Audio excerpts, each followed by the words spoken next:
بسم الله الرحمن الرحيم.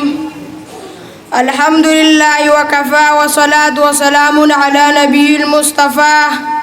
أما بعد، أريد أن أقدم أمامكم بعض حوادثي حول تربية الأولاد.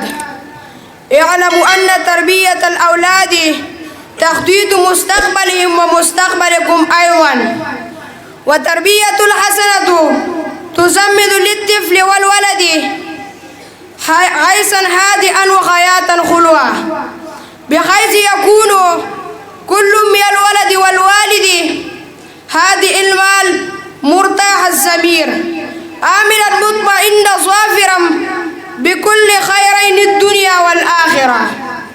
وتربية الحسنة أن تعلم ابنك القرآن والسنة وفهمهما والعمل بهما، وأن نعوده بالآداب والشمائل النبيلة والغسائل الكريمة والشيم الحسينة، لا أن نعوده بالجوال واللهو واللعب والسباب والفسوق وترك الصلاة، لا أن نمكنه من الملاهي والترفه، فإن لهذه الأشياء بئس العقبى وسوء المآل. فيا أعزائي، لا ننظر كيف نربيهم أولادنا، نربيهم تربية حسنة أم سيئة أولادنا بمرأى منا ومسمع.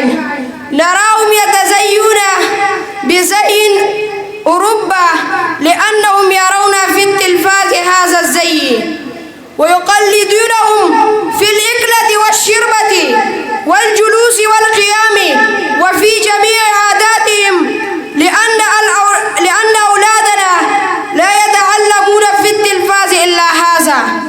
فلا بد أن ننتبه من هذه الغفلة وأن نخرج أولادنا من هذه الهوة. والسلام.